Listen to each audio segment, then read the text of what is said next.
നിങ്ങളൊരു royal Enfield bullet അല്ലെങ്കിൽ classic 350 ഉടമയാണോ? അതോ വാങ്ങാൻ ആഗ്രഹിക്കുന്ന ആളാണോ?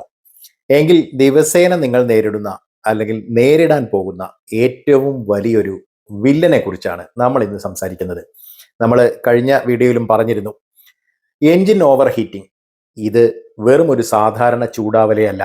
നിങ്ങളുടെ കാൽമുട്ടുകളിലേക്ക് അടിച്ചു കയറുന്ന എൻജിൻ കവറുകളിലെയും ഗിയർ ലിവറിന് സമീപത്തെയും ആ അലുമിനിയം നിക്കൽ കോട്ടിങ്ങിന് പോലും അതിനെ പോലും മങ്ങിച്ചു കളയുന്ന, പെയിന്റ് ഇളകി പോകുന്ന തരത്തിലുള്ള ഭീകരമായ ഓവർ ഹീറ്റിംഗ്.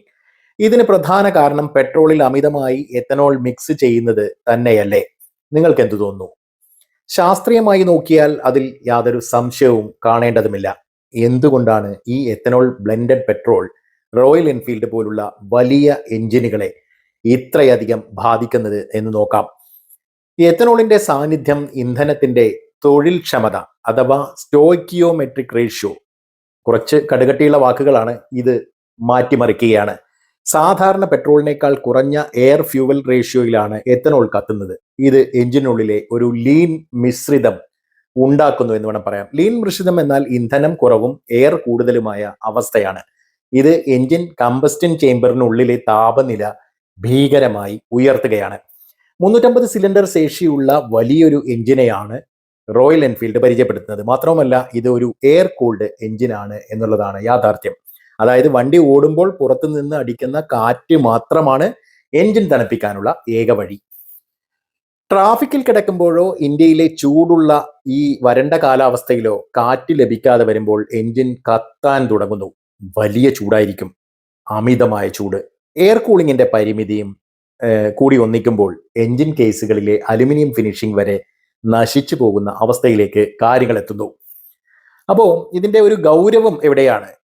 ശ്രദ്ധിക്കുക, ഇത്രയും വലിയൊരു പ്രശ്നം വർഷങ്ങളായിട്ട്, കാലങ്ങളായി നിലനിൽക്കുമ്പോഴും എന്തുകൊണ്ടാണ് റോയൽ എൻഫീൽഡിന്റെ ഭാഗത്തു നിന്ന് കൃത്യമായ ഒരു പരിഹാരം ഈ വിഷയത്തിൽ ഉണ്ടാകാത്തത്? പല ഉപഭോക്താക്കളും പറയുന്നത് പോലെ ഇതൊരു ഐക്കോണിക് ബൈക്ക് ആയതുകൊണ്ട് അങ്ങോട്ട് സഹിക്കുക, അങ്ങനെയാണോ? ഇതിന്റെ തലയെടുപ്പ് വേണമെങ്കിൽ ഈ ചൂടൊക്കെ ഉപഭോക്താക്കൾ അത്ര വലിയ വിഷയമല്ല എന്ന് കരുതി എടുത്തോളണം എന്ന മനോഭാവമാണോ കമ്പനിക്ക്?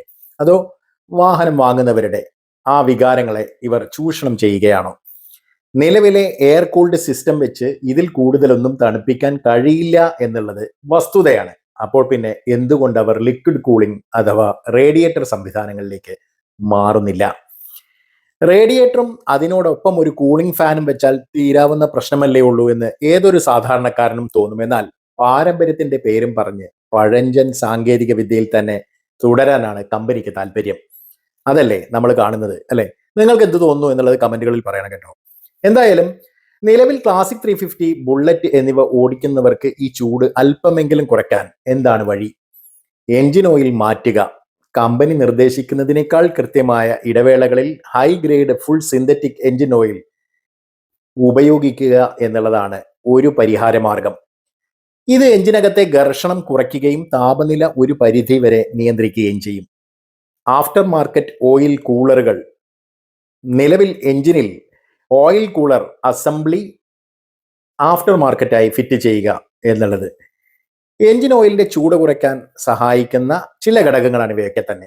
എന്തായാലും ആവശ്യത്തിന് വായു സഞ്ചാരം ഉറപ്പാക്കുക. എഞ്ചിൻ ഗാർഡുകളോ ലെഗ് ഗാർഡുകളോ വെക്കുമ്പോൾ എഞ്ചിനിലേക്ക് നേരിട്ട് കാറ്റടിക്കുന്നത് തടസ്സപ്പെടുത്തുന്ന തരം വലിയ ക്രാഷ് ഗാർഡുകൾ ഒഴിവാക്കുക. ഫ്രണ്ടിൽ നിന്നുള്ള ആ കാറ്റടിക്കുന്ന വിഷയമാണ് പറയുന്നത്. അപ്പോൾ ട്രാഫിക്കിൽ എഞ്ചിൻ ഓഫ് ചെയ്യുക. നീണ്ട സിഗ്നലുകളിലും ട്രാഫിക് ബ്ലോക്കുകളിലുമൊക്കെ വണ്ടി ഇങ്ങനെ ഐഡ്ലിങ്ങിൽ ഇട്ടിടാതെ എഞ്ചിൻ ഓഫ് ചെയ്ത് വെക്കുക എന്നുള്ളതും ഒരു ഓപ്ഷനാണ്. അപ്പം റോയൽ എൻഫീൽഡ് തങ്ങളുടെ ഉപഭോക്താക്കളുടെ ഈ പരാതി എന്ന് കേൾക്കുമെന്ന് അറിയില്ല.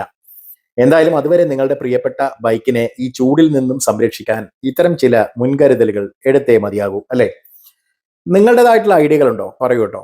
ഇവിടെ നമ്മൾ ചിന്തിക്കേണ്ട ഏറ്റവും പ്രധാനപ്പെട്ട കാര്യം, സർക്കാരുകളും എണ്ണ കമ്പനികളും പെട്രോളിൽ കലർത്തുന്ന ഈ എത്തനോളിന്റെ അളവ് 20% നിന്നും ചുരുങ്ങിയത് ഒരു 5%-ലേക്കെങ്കിലും കുറച്ചാൽ ഈ പ്രശ്നത്തിന് പരിഹാരമാകുമോ എന്നാണ്. ശാസ്ത്രീയമായിട്ട് എന്തായിരിക്കും? തീർച്ചയായിട്ടും ശാസ്ത്രീയമായി നോക്കിയാൽ എത്തനോളിന്റെ അളവ് 5% കുറയുമ്പോൾ ഇന്ധനത്തിന്റെ ആ കലോറിഫിക് വാല്യൂ കൂടുകയും എഞ്ചിനുള്ളിലെ അമിതമായ കമ്പസ്റ്റൻ ചൂട് പെട്ടെന്ന് താഴുകയും ചെയ്യുമെന്നുള്ളതാണ്. ഈ എയർ ഫ്യൂവൽ മിശ്രിതം കൃത്യമായ അനുപാതത്തിൽ കത്തുമ്പോൾ എഞ്ചിൻ സുഗമമായി പ്രവർത്തിക്കാൻ തുടങ്ങും എന്നുള്ളതാണ്. പക്ഷേ നിലവിലെ സാഹചര്യത്തിൽ അതിനുള്ള സാധ്യതകൾ കുറവായതുകൊണ്ട് നമ്മുടെ ബൈക്കിലെ ചൂട് കുറയ്ക്കാൻ മറ്റെന്തെങ്കിലും ചെയ്യാൻ കഴിയുമോ എന്നുള്ള പല അന്വേഷണങ്ങൾ പല വഴി നടക്കുന്നുണ്ട്, പല പഠനങ്ങളും നടക്കുന്നുണ്ട് കേട്ടോ. അപ്പോൾ ഒന്നാമതായിട്ട് നമുക്ക് പ്രീമിയം അല്ലെങ്കിൽ ഹൈ ഒക്ടെയിൻ പെട്രോളിലേക്ക് മാറാമെന്നുള്ളതാണ്. നിലവിലെ സാഹചര്യത്തിൽ മറ്റെന്ത് ചെയ്യാനാവും?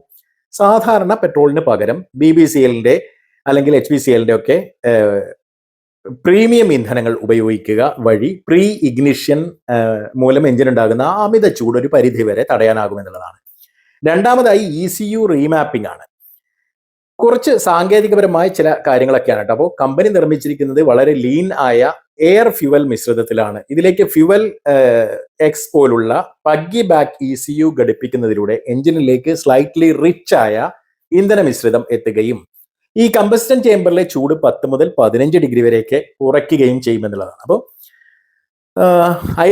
ഐറിഡിയം സ്പാർക്ക് പ്ലഗുകളിലേക്ക് ചെറിയൊരു മാറ്റം, അതായത് സ്പാർക്ക് പ്ലഗുകൾക്ക് സാധാരണ കമ്പനി തരുന്ന സ്പാർക്ക് പ്ലഗുകൾക്ക് പകരം NGK ഇറിഡിയം പോലുള്ള സംഗതികൾ വരുന്ന സ്പാർക്ക് പ്ലഗുകൾ കൂടുതൽ ഇന്ധനത്തെ കൂടുതൽ കാര്യക്ഷമമായി കത്തിക്കുക എന്നുള്ള ധർമ്മം നിറവേറ്റും. അപ്പം മറ്റൊന്ന് സെറാമിക് കോട്ടിങ്ങും അഡിറ്റീവുകളും ഒക്കെയാണ്. എൻജിൻ കേസിംഗിലും എക്സോസ്റ്റ് പൈപ്പിലും സെറാമിക് ഹീറ്റ് റെസിസ്റ്റന്റ് അതേപോലെ കോട്ടിങ് ഒക്കെ നൽകുന്നത് അലുമിനിയം ഭാഗങ്ങൾ ചൂടേറ്റ് നശിക്കുന്നത് തടയാനായിട്ട് പോകുന്ന കാര്യങ്ങളാണ്. കൂടാതെ നല്ല ഫുൾ സിന്തറ്റിക് ഓയിലിനൊപ്പം ലിക്കി മോളി പോലുള്ള സെറാമിക് ഓയിൽ അഡിറ്റീവുകൾ ചേർക്കുന്നത് എഞ്ചിനുള്ളിലെ ഉരസലും ഘർഷണമാണ് കേട്ടോ, താപവും കാര്യക്ഷമമായിട്ട് കുറയ്ക്കാൻ സഹായിക്കുമെന്നുള്ളതാണ്. എന്തായാലും ഈ പെട്രോളിലെ എത്തനോൾ അളവിൽ മാറ്റം വരുന്നത് വരെ അല്ലെങ്കിൽ കമ്പനി പുതിയ ടെക്നോളജി കൊണ്ടുവരുന്നത് വരെ നിങ്ങളുടെ റോയൽ എൻഫീൽഡ് ബൈക്കുകളെ ഈ അമിത ചൂടിൽ നിന്ന് സംരക്ഷിക്കാൻ നിലവിൽ ഈ മാർഗങ്ങൾ ഒക്കെ പരീക്ഷിക്കുക മാത്രമാണ്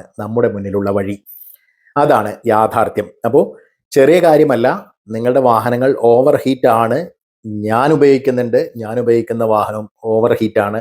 ഇപ്പോൾ മഴക്കാലത്ത് ചെറിയൊരു ആശ്വാസം, പക്ഷേ 24 മണിക്കൂർ മഴ പെയ്യുന്നില്ലല്ലോ. നമ്മൾ വണ്ടി ഓടിക്കുന്ന സമയം അത്രയും തന്നെ മഴ പെയ്യുന്നില്ല. അപ്പോൾ മഴയില്ലാത്ത സമയത്ത് മഴക്കാലത്ത് പോലും നമുക്ക് ഈ ഒരു ഓവർ ഹീറ്റ് വളരെ വലിയ പ്രശ്നങ്ങൾ സൃഷ്ടിക്കുന്നു എന്നുള്ളതാണ് പറയാനുള്ളത്. അപ്പോൾ ഇതിനുള്ള എന്താ പറയുക, പരിഹാര മാർഗങ്ങൾ കമ്പനി തന്നെ മുൻകൈ എടുത്ത് നടപ്പിലാക്കേണ്ടതുണ്ട്. ബാക്കിയുള്ള കാര്യങ്ങൾ ഈ ആഫ്റ്റർ മാർക്കറ്റ് എന്നൊക്കെ പറയുന്നത് ചില പഠനങ്ങൾ ആ സമയത്ത് ഈ ഒരു കാര്യത്തിന് വേണ്ടി നടക്കുന്നു എന്നുള്ളതാണ്. അപ്പോൾ ഇതിലേക്കുള്ള പഠനങ്ങളും മറ്റുമൊക്കെ കമ്പനികൾ നടത്തി അതിലൊരു വിജയം കണ്ടെത്തി ജനങ്ങൾക്ക് അല്ലെങ്കിൽ ഉപഭോക്താക്കൾക്ക് കൂടുതൽ ഗുണകരമായ എൻഫീൽഡിന്റെ എന്താ പറയാ സംഭാവനകൾ ഈ തരത്തിൽ പുതിയ മാറ്റങ്ങളായി വരും എന്ന് നമുക്ക് പ്രതീക്ഷിക്കാം അല്ലേ?